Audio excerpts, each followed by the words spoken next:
आज ही डाउनलोड करें Skymet mobile app, पूछे मौसम का हाल अपनी पसंदीदा भाषा में और रहे बाकियों से एक कदम आगे। नमस्ते दोस्तों, मेरा नाम महेश पलावत है। आप सभी का स्वागत है स्काईमेट वेदर के वेदर बुलेटिन में। आज 27 दिसंबर हो गई है और ये जो मैप है इसमें मैं आपको बना के बताता हूँ कि वेदर सिस्टम क्या बन रहे हैं। तो आप देखिए कि वेस्टर्न डिस्टर्बेंस आपको मालूम है कि अब ये पहाड़ों पर पहुंच चुका है और ये जो वेस्टर्न डिस्टर्बेंस है, अगर मान लीजिए कि यहाँ पर आ गया है और इसने एक साइक्लोनिक सर्कुलेशन इंड्यूस किया है, यहाँ से ट्रफ आ रही है और ये जो हवाएं हैं, यहाँ पर क्या हो रहा है कि ये हवा जो इस तरह से यहाँ पर घूम रही है, ये देखिए ये घूम रही है और यहाँ पर एक एंटी साइक्लोन है और ये एंटी साइक्लोन के कारण क्या हो रहा है, हवा इस तरह से घूम रही है, यहाँ से ऐसे आ रही है, यानी कि ये घड़ी की दिशा में घूम रही है, घड़ी से उल्टी दिशा में घूम रही है। तो अरब सागर से भी और बंगाल की खाड़ी से नमी ये पूरे उत्तर भारत में और पश्चिम भारत में पहुंच रही है।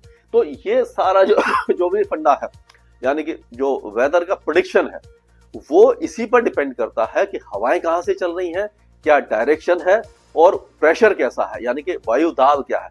ये सारा जो अगर आपको पता लग गया, आप थोड़ा सा इस पे स्टडी कर लीजिए, आप खुद फोरकास्टर बन सकते हो।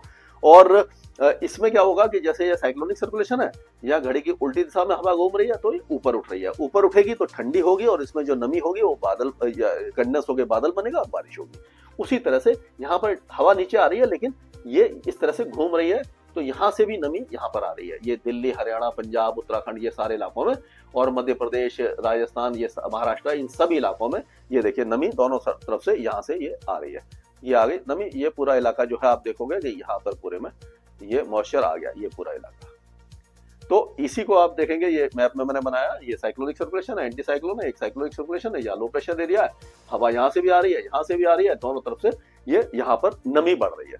तो अब क्या होगा कि मौसमी गतिविधियां कहाँ कहाँ होने वाली है, इस पे अगर हम नजर डालें तो आप देखिए कि जो जम्मू कश्मीर के कुछ इलाकों में हल्की बारिश होगी, उत्तराखंड, हिमाचल प्रदेश, उत्तराखंड और ये जो नेपाल की पहाड़ियां हैं, चाइना है, यहाँ पर बहुत अच्छी बारिश और स्नोफॉल आज संभावना नजर आ रही है। शिमला वगैरह में भी हो सकती है, मनाली वगैरह, और हो सकता है कि मसूरी, नैनीताल, इन इलाकों में भी कुछ वेदर एक्टिविटी हो जाए।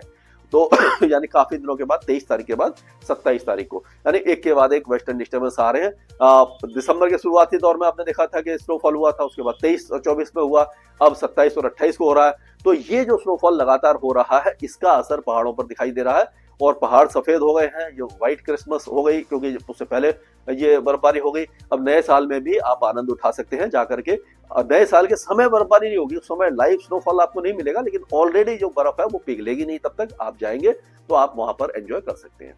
और उसका असर आप देखिए पंजाब के कुछ इलाकों में, हरियाणा और उत्तर प्रदेश के कई इलाकों के साथ साथ राजस्थान और ये सब इलाके जो आप देख सकते हैं, दिल्ली वगैरह, मध्य प्रदेश है और गुजरात के कुछ इलाके, महाराष्ट्र, ये सारे इलाकों में बारिश की गतिविधियां होगी और 28 तारीख को ये वेदर एक्टिविटी आगे चली जाएगी, क्योंकि वेस्टर्न डिस्टर्बेंस आप देखें यहाँ पर आ जाएगा, ये अभी यहाँ पर है, फिर यहाँ पर आ जाएगा और ये जो वेदर है यहाँ पर आ जाएगा। साइक्लोनिक सर्कुलेशन भी इधर आ गया, समझ लीजिए, तो ये हवा इधर आ गई, यहाँ से इधर आई, तो ये जो नमी है वो इस जगह पर आ जाएगी और यहाँ पर बारिश की गतिविधियां छत्तीसगढ़ और झारखंड, बिहार, इन इलाकों में बढ़ जाएगी। ये सारा मतलब कि जिस तरह से हवा आगे चलेगी उसी तरह से वेदर सिस्टम भी, मतलब जो बारिश है वो भी आगे की तरफ चलती जाती है। तो और उसके बाद जब वेस्टर्न डिस्टर्बेंस और आगे निकल जाएगा तो फिर क्या होगा, नॉर्मल जो पैटर्न है सर्द हवाओं का, तेज हवाओं का, ये उत्तर भारत में शुरू हो जाएगा और दिल्ली एनसीआर में एक तो ये होगा, मतलब स्नोफॉल होगा, हो चुका है, पहाड़ों पर बारिश हो जाएगी। उसके बाद सर्दी बढ़ेगी और हो सकता है कि जब 29 तारीख को और 30 तारीख को कोहरा छा जाए, क्योंकि हवा कमजोर रहेगी, लेकिन 31 तारीख से जो तेज हवा चलेगी तो कोहरा हट जाएगा, छट जाएगा और ये जो पॉल्यूशन है पूरा वो भी हट जाएगा, तो काफी ज्यादा राहत मिलेगी। लेकिन कड़ाके की सर्दी आपको दिखाई देगी, कई जगह पर पाला पड़ जाएगा और जो एक कह सकते हैं कि जो मिनिमम टेम्परेचर है सब जीरो से भी नीचे जा सकते हैं राजस्थान के कुछ इलाकों में। तो ये देख लिया हमने। अब हम देखते हैं कि जैसे ये पहाड़ों की बात करें, गिलगित बाल्टिस्तान, मुजफ्फराबाद, लद्दाख, ये जो जम्मू कश्मीर, यहाँ पर बहुत ज्यादा वेदर एक्टिविटी इस वेस्टर्न डिस्टर्बेंस के कारण नहीं होगी, लेकिन हिमाचल प्रदेश के कई इलाकों में बर्फबारी हो सकती है, कुल्लू मनाली से लेकर के आपका चंबा, लाहौल स्पीति वगैरह इस इलाके में। और उसी तरह से अगर हम देखेंगे तो उत्तराखंड में भी उत्तरकाशी वगैरह है और बाकी जो है रुद्रप्रयाग है, टेढ़ी गढ़वाल, बागेश्वर, अल्मोड़ा, इन इलाकों में स्नोफॉल हो सकता है 2 दिनों के दौरान।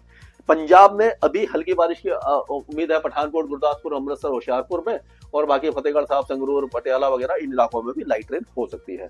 अगर हरियाणा की बात करते हैं तो हरियाणा में भी बारिश की गतिविधियां आपकी ये सोनीपत पानीपत से लेकर रोहतक और महेंद्रगढ़ रेवाड़ी गुरुग्राम मेवात पलवल फरीदाबाद ये जो इलाके हैं यहाँ पर अच्छी होगी और दिल्ली में भी काफी अच्छी बारिश की संभावना नजर आ रही है और ये सिरसा फतेहाबाद में थोड़ी सी चांसेस कम दिखाई दे रहे हैं। अब अगर उत्तर प्रदेश की बात करते हैं तो शुरू में क्या होगा कि सहारनपुर से लेकर के आपका बरेली बदायूं काशीराम नगर और ये आपका ये मेरठ मुजफ्फरनगर बागपत हापुड़ बुलंदशहर आगरा अलीगढ़ मथुरा महाबूबनगर हाथरस मैनपुरी इटावा ये सारे इलाकों में बारिश होगी। उसके बाद जो बारिश की गतिविधियां आगे बढ़ जाएंगे और पूर्वी उत्तर प्रदेश में भी 28 तारीख को दिखाई दे जाएगी।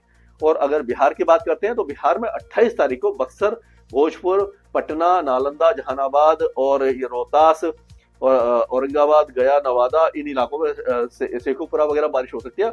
उत्तरी बिहार में चांसेस कम लग रहे हैं और उसी तरह से जो बिहार से लगा हुआ है जैसे गढ़वा पलामू छतरा कोडरमा गिरदी हजारीबाग देवगढ़ इन इलाकों में भी और लातेहार वगैरह में भी बारिश की संभावना नजर आ रही है। बाकी इलाकों में चांसेस थोड़े कम है लेकिन उम्मीद है क्योंकि ऐसा नहीं है कि बिल्कुल कोई लाइन खिंची हुई है कि इसी इलाके में होगी, इधर उधर भी थोड़ी सी हो सकती है बारिश आसपास के इलाकों में जो मैंने बताए हैं।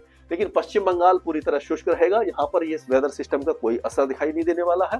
पूर्वोत्तर राज्यों में 28 तारीख को सिक्किम से लेकर के जो वेस्ट सियांग या अपर सियांग और दिबांग वैली है ये जो इलाके हैं यहाँ पर बारिश की संभावना नजर आ रही है। और अगर हम राजस्थान की बात करते हैं तो राजस्थान में भी आज तो जैसे कल बारिश कुछ इलाकों में दिखाई दी थी, अब जो बारिश है वो हो सकता है चुरू झुंझुनू नागौर सीकर अलवर भरतपुर धौलपुर दौसा करौली सवाई माधोपुर टोंक अजमेर पाली राजसमंद भीलवाड़ा बूंदी चित्रदुर्ग ये सारे इलाकों में बारिश की संभावना नजर आ रही है। 27 तारीख को 28 तारीख को बारिश बहुत कम हो जाएगी। अब मध्य प्रदेश में भी कई इलाकों में बारिश है। 27 और 28 तारीख को लगभग हर जिले में बारिश की संभावना नजर आ रही है। अच्छी बारिश हो सकती है। मुरैना भिंड और ये जो ग्वालियर दतिया शिवपुरी यहाँ पर अच्छी बारिश है। नीमच मंदसौर में थोड़ी कम होगी लेकिन बाकी आप देखेंगे कि राजगढ़ शाजापुर इंदौर धार उज्जैन देवास सीहोर हरदा होशंगाबाद बैतूल छिंदवाड़ा नरसिंहपुर सागर विदिशा ये सारे इलाकों में बारिश की संभावना नजर आ रही है। 28 तारीख को जो पूर्वी मध्य प्रदेश के साथ साथ ये छत्तीसगढ़ के ज्यादातर इलाके बारिश देखेंगे। कोरिया सूरजपुर बलरामपुर से लेकर के ये मुंगेली जांजगीर और दुर्ग राजनांदगांव रायपुर रायगढ़ बलौद बाजार से लेकर के दांतेवाड़ा तक। और उड़ीसा का मौसम लगभग शुष्क बना रहेगा, यहाँ पर चांसेस नहीं है। लेकिन 1 तारीख से यहाँ पर 31 से लेकर 1 तारीख से कड़ाके की सर्दी शुरू हो जाएगी। तापमान काफी ज्यादा गिरेंगे। गुजरात में पहले लग रहा था बारिश होगी लेकिन चांसेस कम दिखाई दे रहे हैं, लेकिन फिर भी सबरकांठा बनासकांठा के भी पूर्वी भागों में महिसाना अरवली महिसागर दाहोद इन इलाकों में हल्की फुल्की बौछारें पड़ सकती है। बाकी इलाकों में चांसेस कम दिखाई दे रहे हैं। महाराष्ट्र की बात करें तो जो कोस्टल एरिया है पालगढ़ थाने रायगढ़ रत्नागिरी सिंधुदुर्ग ये जो इलाके हैं ये सूखे रहेंगे, लेकिन बाकी इलाकों में बारिश की संभावना हमें नजर आ रही है और कई इलाकों में अच्छी बारिश हो सकती है। अगर हम तेलंगाना की बात करें तो आदिलाबाद और निर्मल और कोमराम भीम वगैरह में बारिश हो सकती है। बाकी इलाकों में चांसेस थोड़े कम दिखाई दे रहे हैं।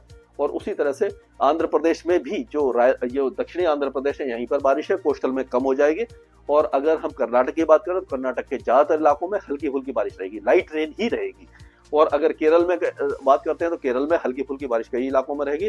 तमिलनाडु के भी उत्तरी इलाकों में वेल्लोर तिरुवल्लूर चेन्नई कांचीपुरम तिरुवन्नमलाई कृष्णागिरी धर्मपुरी ईरोड सलेम कोडलोर नामांकल ये जो इलाके हैं यहाँ पर हल्की बारिश की संभावना नजर आ रही है। लक्षद्वीप में भी हल्की बारिश होगी, अंडमान में 1-2 स्थानों पर तेज बारिश हो सकती है। तो ये अभी तक का वेदर अपडेट है। इसके आगे जो भी अपडेट होगा मैं आपके साथ शेयर करता रहूंगा स्काईमेट वेदर में। अभी के लिए मौसम से जुड़ी सटीक जानकारी और खबरों के लिए हमारे YouTube चैनल को सब्सक्राइब करें और बेल आइकन दबाकर हर खबर पर रखें नजर।